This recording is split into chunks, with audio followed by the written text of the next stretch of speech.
मृत्यूचं भय कोणाला वाटत नाही, पण जगात एक असं ठिकाण आहे जिथे मृत्यूही थरथर कापतो, जिथे काळ स्वतः हात जोडून उभा असतो.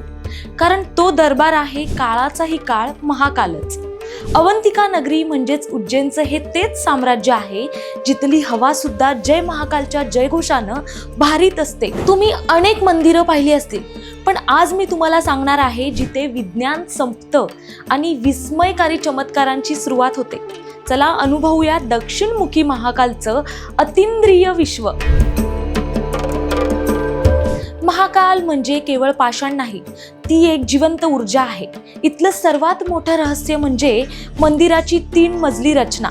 जमिनीच्या खाली स्वतः महाकाल, मध्यभागी ओंकारेश्वर आणि सर्वात वर म्हणजे 3ऱ्या मजल्यावर नागचंद्रेश्वर. नागचंद्रेश्वर मंदिर हे वर्षातले 364 दिवस बंद असतं. फक्त नागपंचमीच्या एका दिवसासाठी त्याचे दरवाजे उघडतात. पण लोक म्हणतात इतर वेळी तिथे अदृश्य शक्तींचा वावर असतो. दुसरं रहस्य म्हणजे महादेवाचं दक्षिणमुखी असणं. वास्तुशास्त्रात जी दिशा अशुभ मानली जाते त्याच दिशेला तोंड करून महाकाल बसलेत.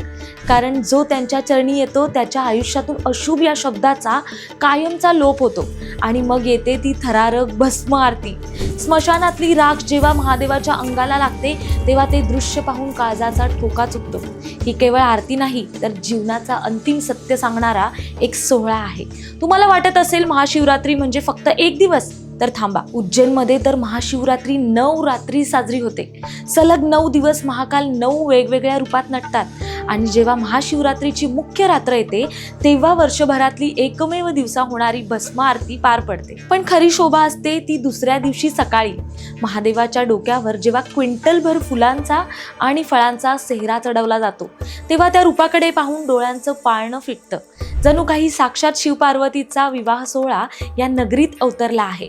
शिप्रा नदीचा शांत किनारा आणि महाकालचा तो उग्र तरीही शांत चेहरा. आयुष्यात एकदा तरी हे अनुभवणंच म्हणजे खरं जगणं आहे. जर तुम्ही या मृत्यू लोकातून मुक्त होऊन शिवलोकाचा अनुभव घेऊ इच्छित असाल तर एकदा तरी उज्जैनच्या मातीला कपाळ लावायला हवं.